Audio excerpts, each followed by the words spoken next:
agora o Gospel News. Hoje é quarta-feira, dia 4 de fevereiro de 2026. Eu sou Karen Crisóstomo e nós vamos juntos aqui pela Rede Gospel de televisão e também pelo YouTube Rede Gospel TV Oficial com as principais notícias do Brasil e do mundo. Vamos aos destaques de hoje. Presidente do Banco de Brasília tenta vender carteiras de créditos do Banco Master em São Paulo. Congresso eleva salário de servidores em ano eleitoral e povo brasileiro vai pagar mais de 4 bilhões de reais para garantir super salários do funcionalismo público. Bolsonaro é investigado por crime contra a honra de Lula. Irmão de Marcinho VP é afastado da presidência do PSDB após repercussão negativa da imprensa. Tratado nuclear entre Rússia e Estados Unidos chega ao fim e mundo fica mais frágil a partir desta quinta-feira.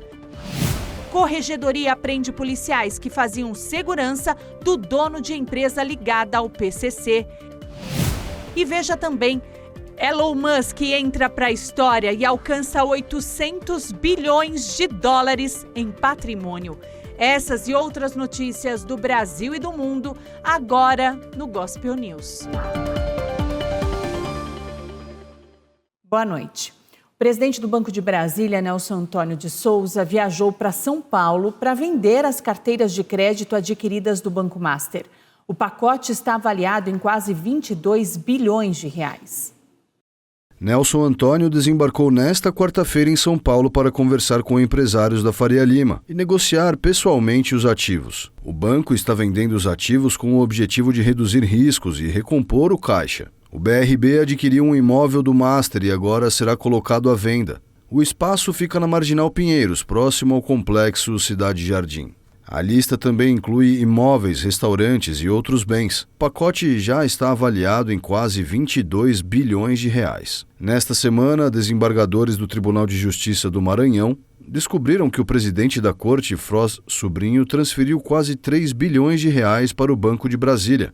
Segundo ele, a transferência garantiu um rendimento mensal de 15 milhões de reais, valor 5 vezes superior aos pagos pelo Banco do Brasil. Mas o andamento das investigações sobre o Banco Master pode ser freado. Isso porque o presidente da Câmara dos Deputados, Hugo Motta, descartou a instalação imediata de uma CPI do Banco Master e afirmou que os pedidos devem ser analisados na ordem cronológica. O Congresso Nacional tem uma série de projetos que ajustam os salários do funcionalismo público. Servidores da Câmara podem receber vencimentos acima do teto, ou seja, mais de R$ 46 mil por mês. O Congresso Nacional aprovou um aumento nos salários de servidores após um acordo fechado com os líderes. Os aumentos foram definidos para os anos de 2026, 2027, 2028 e 2029. No Senado, um auxiliar legislativo terá o seu salário aumentado de R$ 3.300 para quase R$ 5.900 em julho de 2029.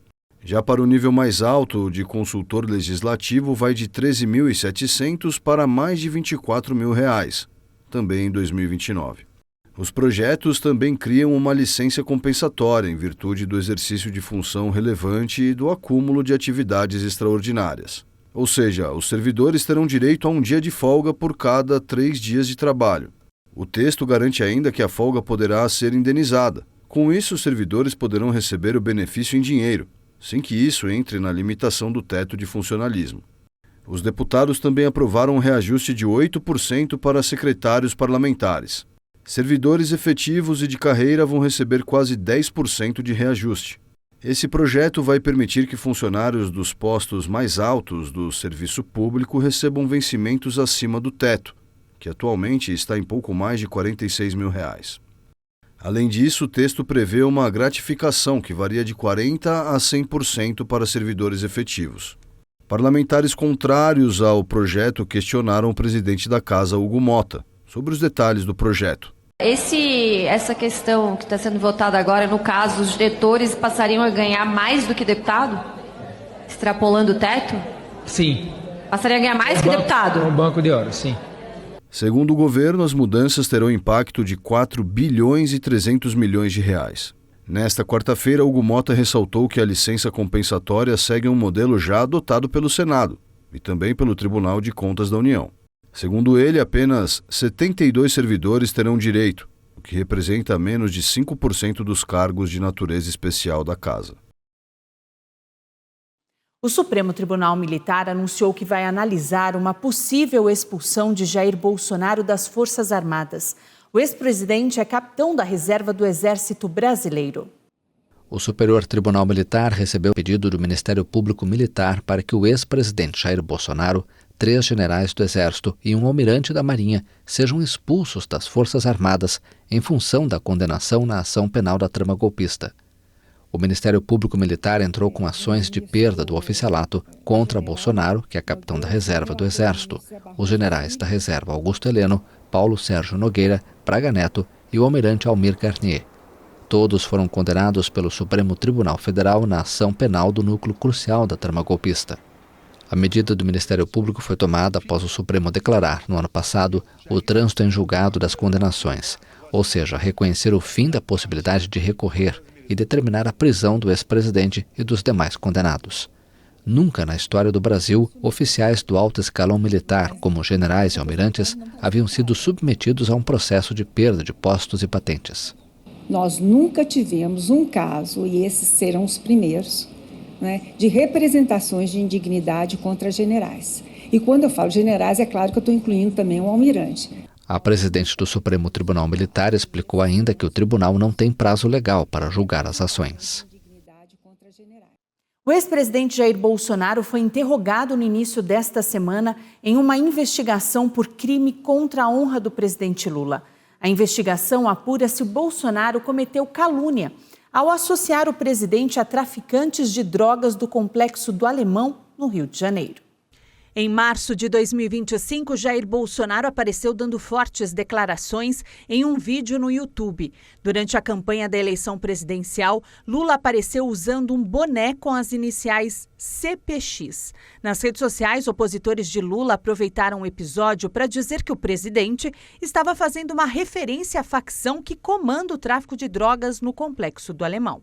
O caso foi desmentido a partir da explicação que as letras são a abreviação de complexo, uma referência a complexo de favelas, expressão usada para denominar regiões com concentrações de comunidades. Bolsonaro também foi ouvido sobre a publicação de um texto criticando o petista. O ex-presidente questiona suposto plano para assassinar o petista e diz que a única pessoa que tentaram matar foi ele. A defesa de Bolsonaro afirma que a publicação se tratou de uma crítica política e que não há crime. Cristiano Santos Hermogenes, irmão do traficante Marcinho Nepomuceno, um Marcinho VP, assumiu a presidência do PSDB em Belford Roxo, no Rio de Janeiro.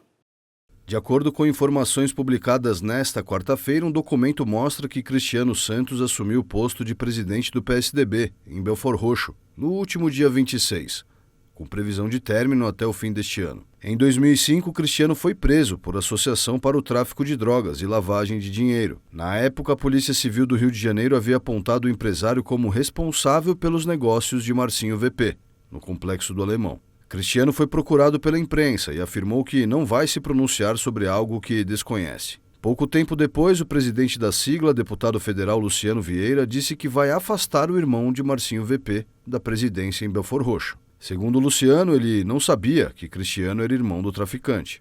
Em nota, o parlamentar acrescentou que a indicação para a presidência do PSDB, no município de Belford Roxo, foi feita por um membro local do partido.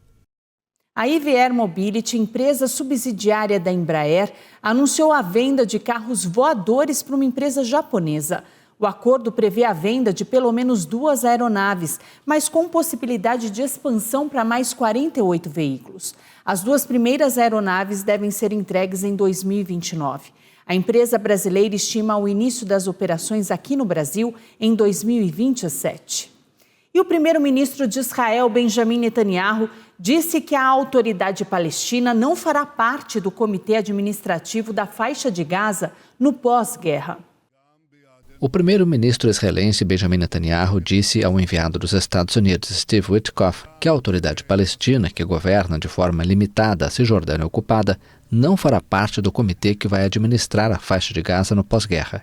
No plano para um cessar-fogo em Gaza, impulsionado pelo presidente americano Donald Trump, não está claro o papel da autoridade palestina em Gaza depois da guerra. O gabinete de Netanyahu destacou em um comunicado que o primeiro-ministro esclareceu que a autoridade palestina não participará da administração da faixa de nenhuma maneira.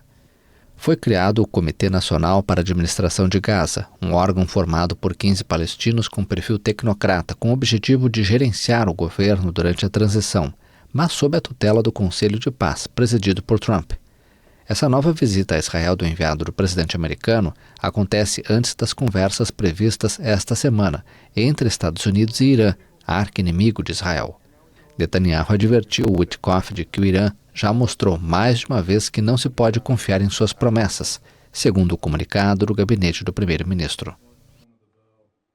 Israel atacou a faixa de Gaza nesta quarta-feira e, segundo o governo local, 21 pessoas morreram e a passagem de Rafah, que liga o território ao Egito, foi fechada novamente.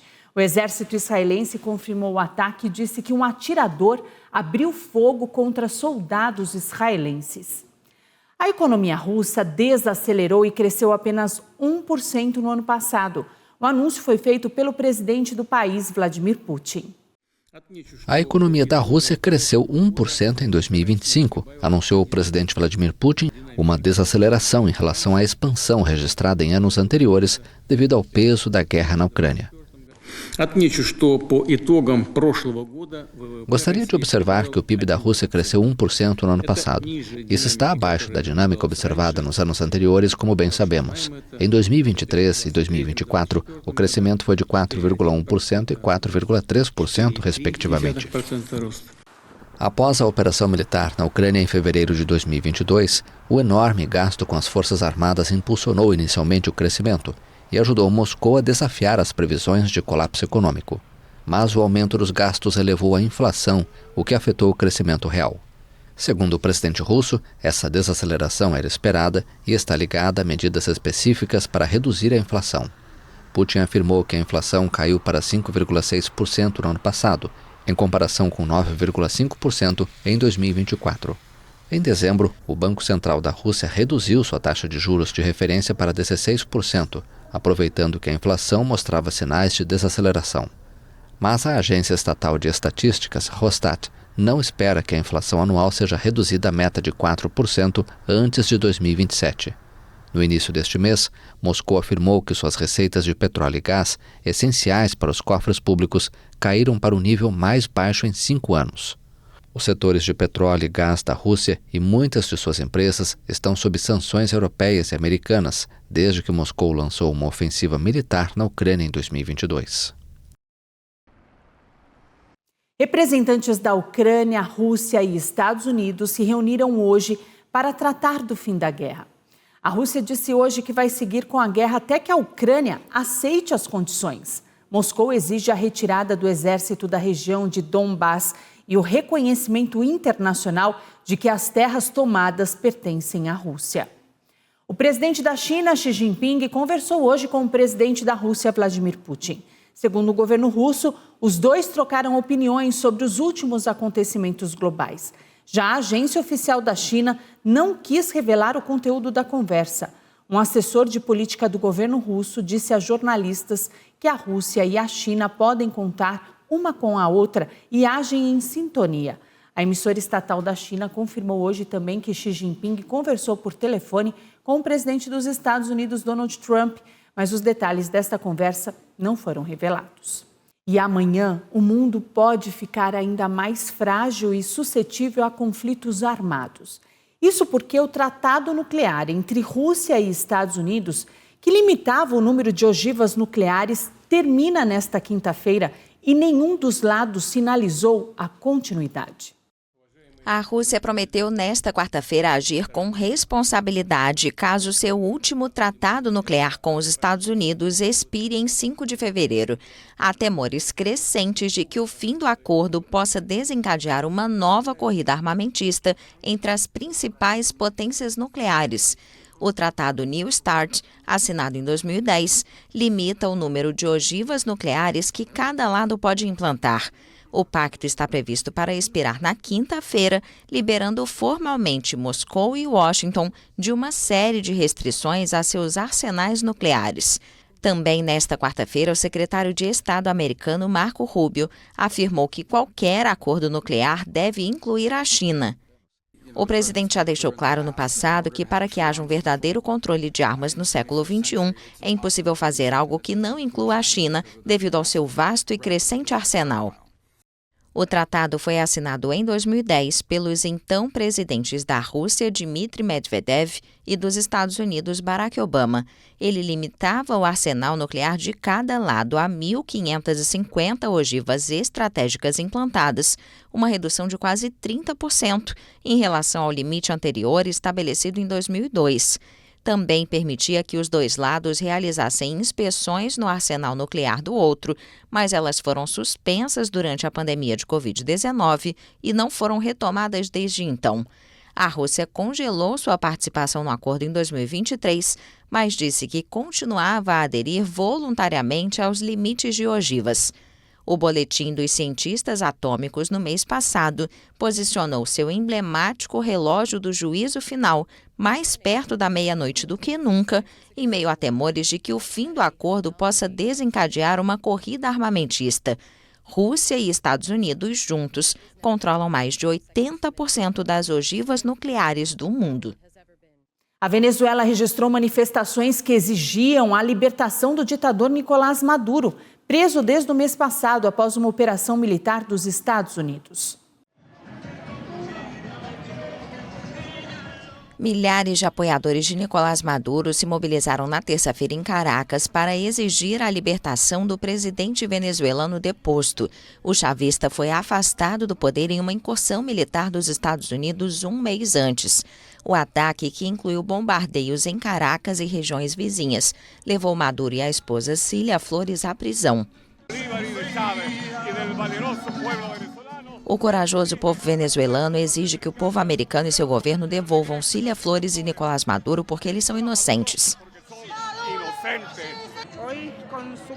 Hoje, com muita tristeza, lembramos que há um mês nosso presidente e nossa primeira-dama foram sequestrados. Continuamos nas ruas. A então vice-presidente Delcy Rodrigues assumiu a presidência de forma interina. Washington e Caracas estão progredindo na retomada das relações bilaterais rompidas por Maduro em 2019. E nestes 30 dias temos dito que a Venezuela se transformou e amadureceu com o impacto da agressão dos Estados Unidos, transformando-se em tranquilidade em uma busca pela paz agora mais do que nunca. Em cuidar hoje mais que nunca a paz. Os protestos eram raros na Venezuela após a repressão às manifestações contra a contestada reeleição de Maduro em 2024, que levou à prisão de mais de 2.000 pessoas sob acusações de terrorismo.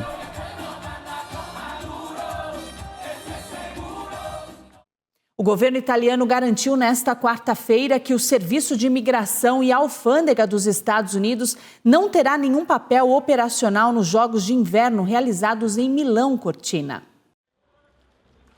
Os agentes do Serviço de Imigração e Alfândega dos Estados Unidos, conhecidos pela sigla ICE, não terão nenhuma função operacional nos Jogos Olímpicos de Inverno.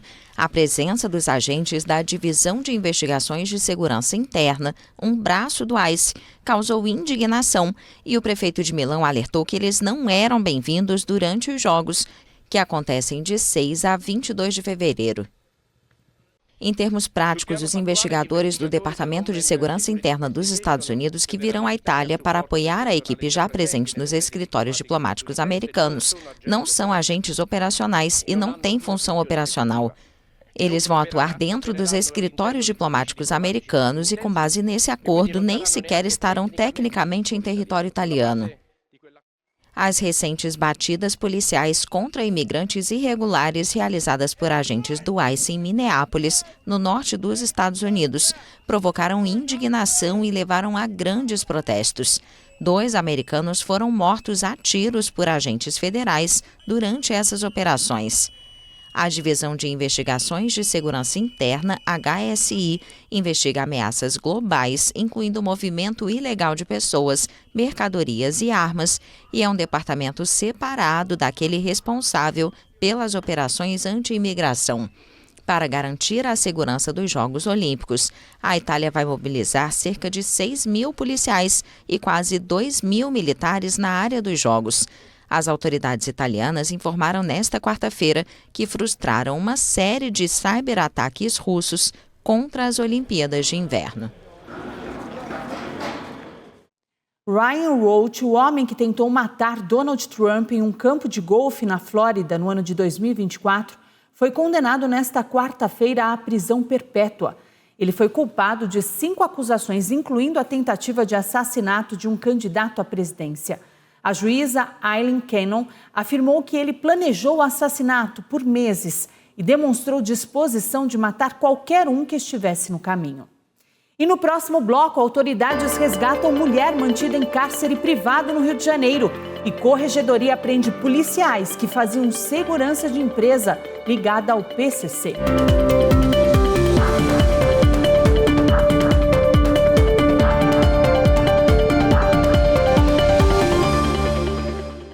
A Polícia Civil e o Ministério Público do Rio de Janeiro iniciaram hoje mais uma fase da operação contra o avanço territorial do Comando Vermelho. Até o fechamento da edição, 13 pessoas haviam sido presas. Os agentes saíram para cumprir 40 mandados de prisão e 33 de busca e apreensão, em algumas regiões da Baixada Fluminense. O principal local das buscas aconteceu na comunidade Vai Quem Quer. De acordo com a Polícia Civil, a região é chefiada por Rodolfo Manhães, o Rato. Ele está preso em um presídio federal, mas segue comandando o tráfico da comunidade. Segundo as autoridades, parte dos procurados teve envolvimento na tentativa de resgate de Rodolfo no ano passado. A Polícia Civil apontou ainda a existência de uma caixinha centralizada da facção. Segundo os investigadores, o dinheiro era usado para custear a família de integrantes presos, além da compra e venda de armas e drogas. A ação de hoje é mais uma fase da Operação Contenção. Desde março do ano passado, 300 pessoas foram presas e 136 morreram em confrontos. Autoridades do Rio de Janeiro resgataram na madrugada de hoje uma mulher que era mantida em cárcere privado dentro de um apartamento em Copacabana, na Zona Sul. Um homem de 30 anos, identificado como Rafael Nascimento de Carvalho, foi preso em flagrante. A vítima foi encontrada após mandar uma mensagem cifrada para a família, que mora no Paraná. O homem vai responder por cárcere privado, violência doméstica, estupro e tentativa de corrupção dos agentes policiais. O cabeleireiro Danilson Nascimento foi morto com uma facada pelo marido da própria sobrinha, após revelar a um familiar que mantinha um caso com o autor do crime, Alisson Augusto. O crime aconteceu na madrugada do último sábado, no bairro Rócio, em Iguape, interior de São Paulo. No dia do crime, Alisson Augusto estava com a esposa em shows que aconteciam em Ilha Comprida e Iguape. Durante os eventos, a mulher percebeu que o marido discutia com Denilson por mensagens. Então, o casal foi até a casa da vítima para cobrar explicações. Quando chegaram no local, Denilson revelou que mantinha um relacionamento amoroso com Alisson há muito tempo e houve uma discussão entre os três. Segundo uma testemunha, em determinado momento, Denilson sacou uma faca e aproximou do rosto de Alisson e fez ameaças. Na sequência, Alisson reagiu e matou a vítima.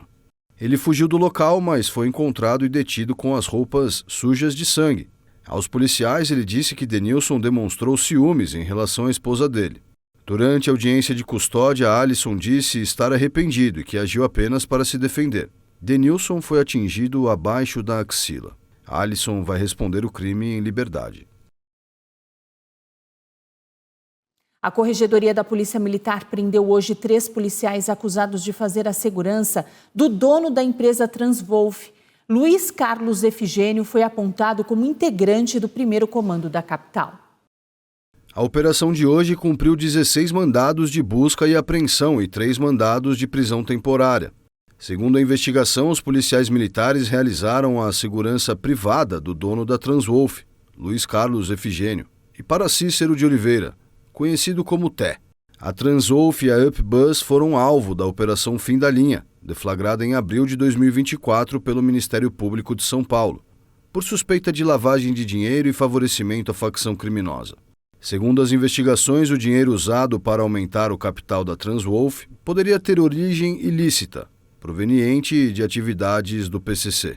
O esquema envolveria o uso de laranjas e CNPJs fantasmas, facilidades de empresas de fachada para ocultar as verdadeiras origens dos valores, algo típico de lavagem de dinheiro. A Corregedoria constatou a efetiva participação de policiais na gerência e execução da atividade de segurança pessoal e patronal das duas empresas. De acordo com as investigações, as duas empresas teriam recebido mais de 800 milhões de reais dos cofres públicos em 2023. E começou hoje o ano letivo de 2026 na Rede Municipal de Educação de São Paulo, que conta com mais de 1 milhão de estudantes. Nesse ano, o programa de educação em tempo integral foi ampliado e chegou a 771 unidades com mais de 142 mil estudantes. E a seguir, adolescente nada por 4 horas para salvar família na Austrália. E ainda, Elon Musk alcança 800 bilhões de dólares em patrimônio.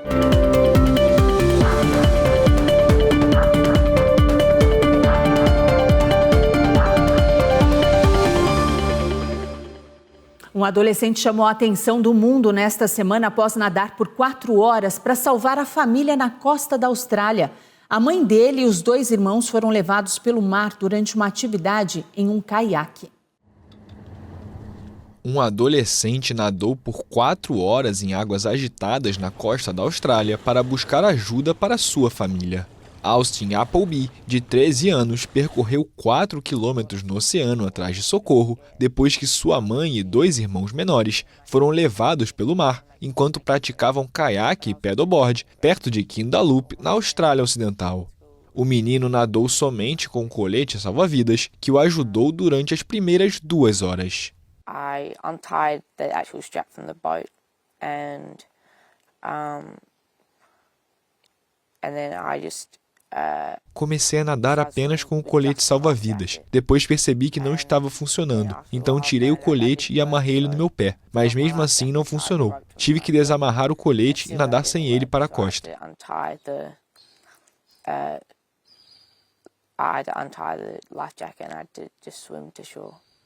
Quando chegou à praia, o adolescente ligou para os serviços de emergência e pediu que enviassem barcos, helicópteros e aviões, dizendo que sua família estava no mar. Eu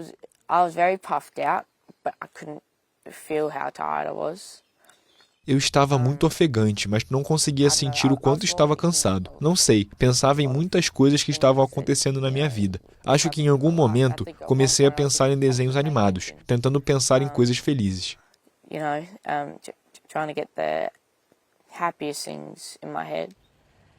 Os familiares de Austin foram encontrados agarrados a uma prancha de paddleboard em mar aberto.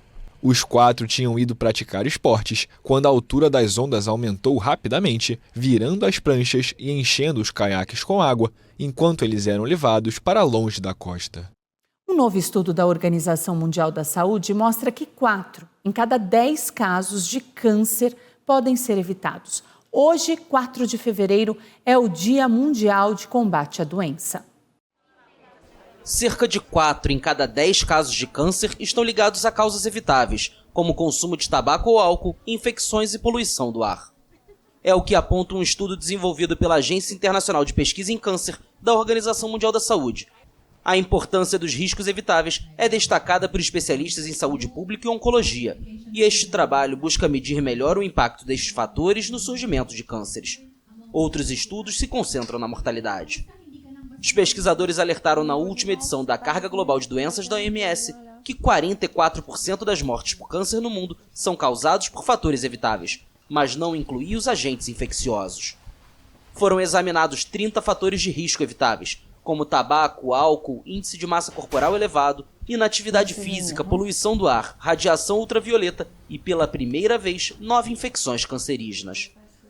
Com base em dados de 185 países e 36 tipos de câncer, o estudo aponta o tabaco como a principal causa evitável de câncer em escala mundial, responsável por 15% dos novos casos, acima das infecções 10% e o consumo de álcool 3%.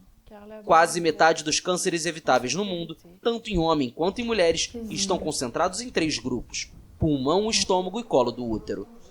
Os diferentes tipos de câncer de pulmão estão principalmente ligados ao tabagismo e à poluição do ar. Os de estômago são atribuídos em grande parte a uma infecção pela bactéria Helicobacter pylori e o do colo do útero majoritariamente ao vírus do papiloma humano, o HPV. No entanto, há diferenças importantes entre sexo. O tabagismo é a principal causa de cânceres evitáveis em homens, enquanto as infecções lideram entre as mulheres.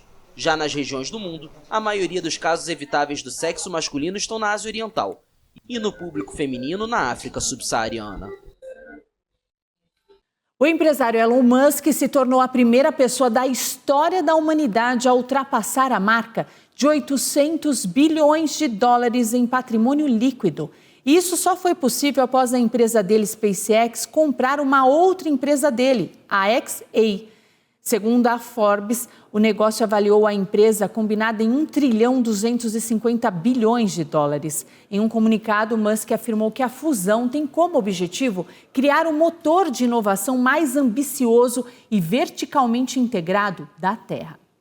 E hoje é dia de Campeonato Brasileiro. Daqui a pouquinho, às 8 da noite, Santos e São Paulo jogam na Vila Belmiro. E mais tarde, o Palmeiras recebe o Vitória na Arena Barueri. A bola rola às 9h30. E amanhã a gente traz todos os resultados. O Gospel News desta quarta-feira fica por aqui. Eu desejo a todos vocês uma ótima noite. Amanhã, a partir das 7, estamos de volta com as principais notícias do Brasil e do mundo. E até lá, você fica muito bem informado no YouTube, Rede Gospel TV Oficial, e também no Spotify Gospel News em 3 minutos. Uma boa noite e até amanhã.